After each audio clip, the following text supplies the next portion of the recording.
Hello YouTube, and welcome back to Let's Play Bloons Tower Defense 5 Deluxe Edition.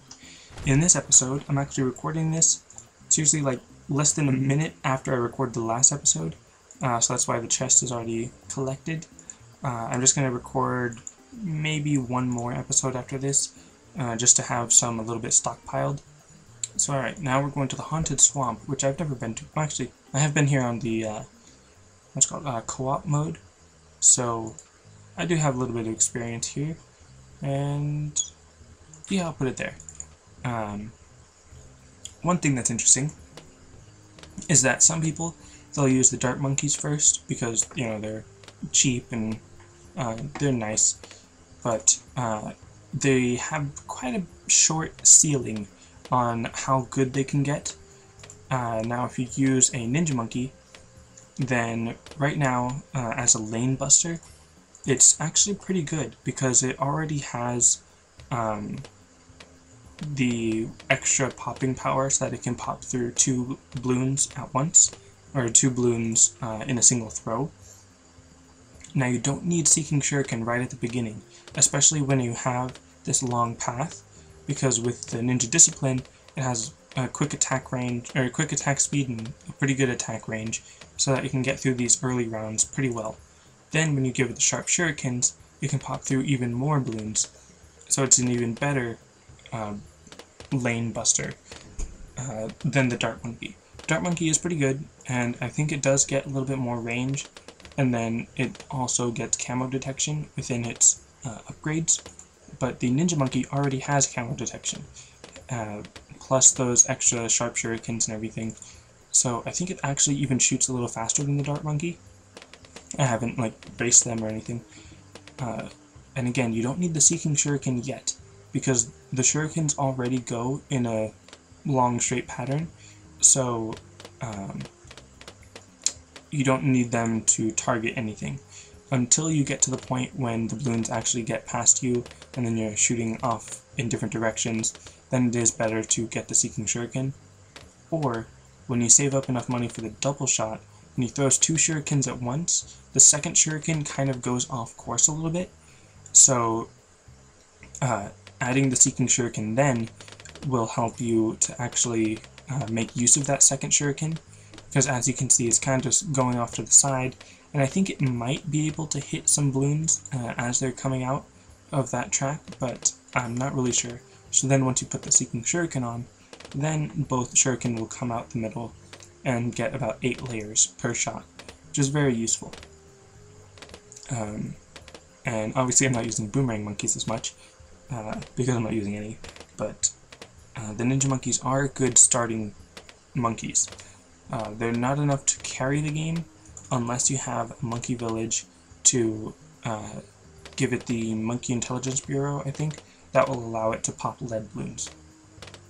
Because right now, the way I have my ninja monkey, its only weakness is really just the lead Bloons. And another thing, I never really cared that much about distraction because I never really saw its power, but once you get into the higher layered Bloons, then distraction is really useful, because especially on ceramic Bloons, because whenever the shuriken will hit a Bloon but not pop it all the way, it has the chance of making it move backwards along the track, or move towards the beginning, because it won't actually just follow the track, it'll just sort of float towards where its end destination will be. So that's helpful getting through the ceramic Bloons, because they have a lot of layers, and pushing them back will help you get through them all quickly with the same tower, rather than having multiple towers spread out throughout the map. The one weakness to that is the, I should just get this now, but the regrow Bloons, because you're knocking them back and then giving them more time to come down the track, then the regrow Bloons could regrow a layer or 2 because of that knockback, and that would be pretty dangerous, especially when you have like a zebra Bloon or a rainbow Bloon, because when those get popped, they actually split into 2 Bloons.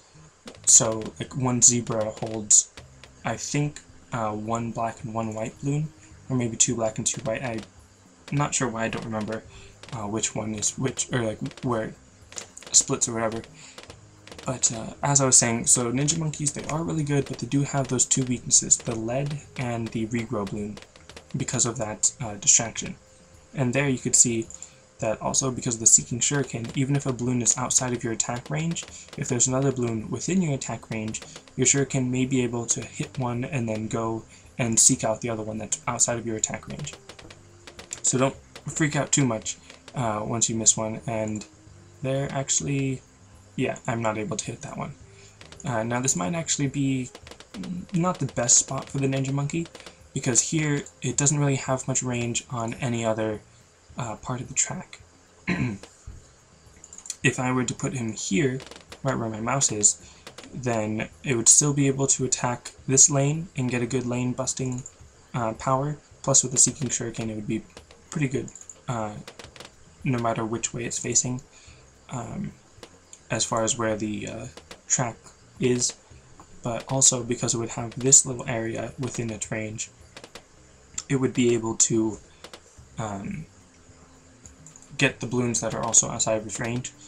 Now, I don't remember if I got the Dreadnought on the Monkey Buccaneer, but that's actually what I'm going to try to use, the Monkey Buccaneer, because, let's see, yes, I do have the Dreadnought, that's good, because the lead is coming up on round 28, so always remember that 24 is when the camouflage bloons come, and then 28 is when the lead bloons come, and 27 is always a long stream of bloons, so that's always nice if you have the Glaive Ricochet, because then you can just tear through that, or plenty of other monkeys are capable of destroying it, and I'm glad that the range on this thing is good enough so that it can pop the lead before it really gets within the Ninja Monkey's range, so that you don't have to hear that noise of the shuriken hitting the lead.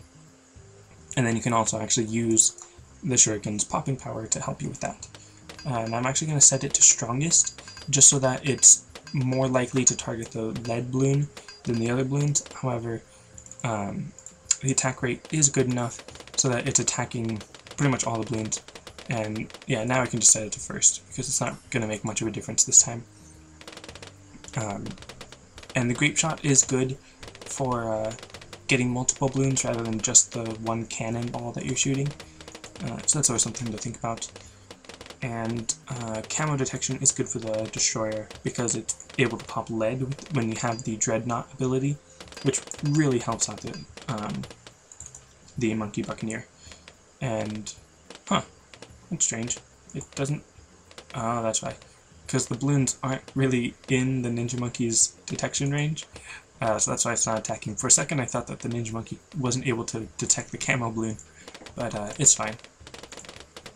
Alright, now I'm just going to put maybe two... No, I'm just going to put one more Monkey Buccaneer, just to help out with the lead a little bit more, plus it has a really good attack rate. But next, I'm just going to use a bunch more Ninja Monkeys.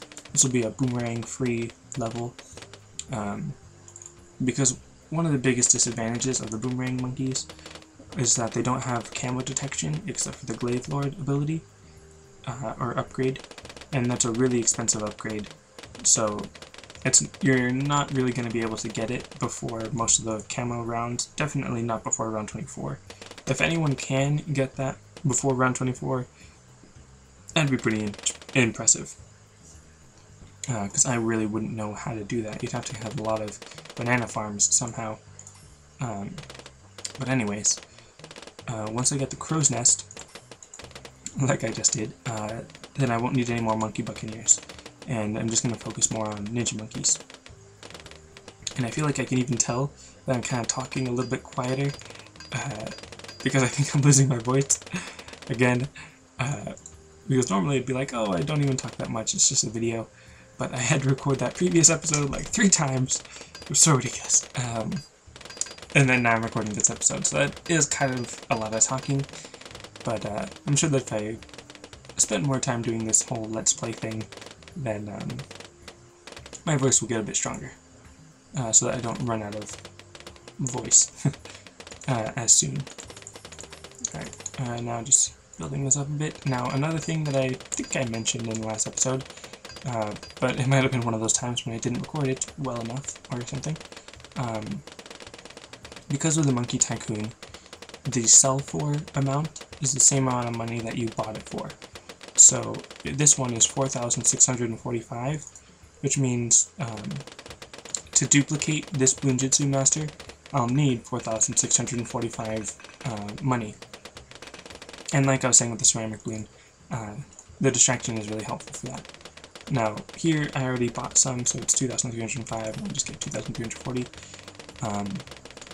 But if I want to just buy it all at once rather than buying it in stages, then you have to save up about 4,645, where it is. And then this one is also 3,305, which isn't as expensive, but I'm not quite sure which one is actually more effective at popping balloons.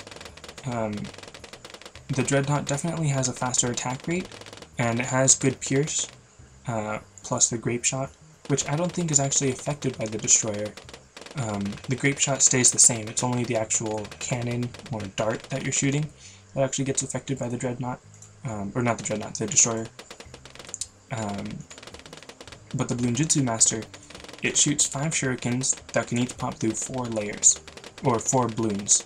So that's 5 layers on 4 balloons, which is collectively a 20 layer total.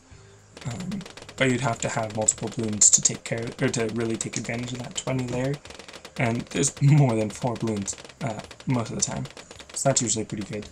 And I have enough money for another super monkey, I mean not a super monkey, for another Bloonjitsu Master, which is pretty super. That was lame. Anyways, what's next? So I'm not sure which one would be cost effective or pop effective, I guess. But 3 Ninja Monkeys, or 3 Bloonjitsu Masters, I should say, plus 2 Destroyers, that should be good enough to defeat the Moab. I haven't really tested it or anything, because this one I haven't played before, but this should be good, because it can't really take advantage of that 4 balloon pierce, because when it's shooting 5 shuriken, so that's doing 5 layers to a single balloon, and then you can also do those 5 layers to 3 more balloons with that sharp shuriken upgrade. But when you're dealing with just a Moab, then obviously it's only 1 balloon, so you're only popping through one time. So it's just those 5 shuriken that are getting through 5 layers at a time. And since I have 3, that's 15, plus the Destroyer, which is attacking really fast, which might be able to shoot 5 times in each of the amount of times that it takes the Ninja Monkey to shoot 1 volley of 5. So it's pretty interesting. Like, if you shoot 5 shots at once every 5 seconds, but then someone else can shoot 1 shot every 1 second, then you're both doing 5 shots per second. It's just that one is firing all at once, and then the other is shooting 1 at a time. It's kind of interesting the way that works. And I'm not sure how good the pierce is on the Destroyer, but obviously it's pretty good, and the sharp shuriken allows the Ninja Monkeys to do pretty well as well.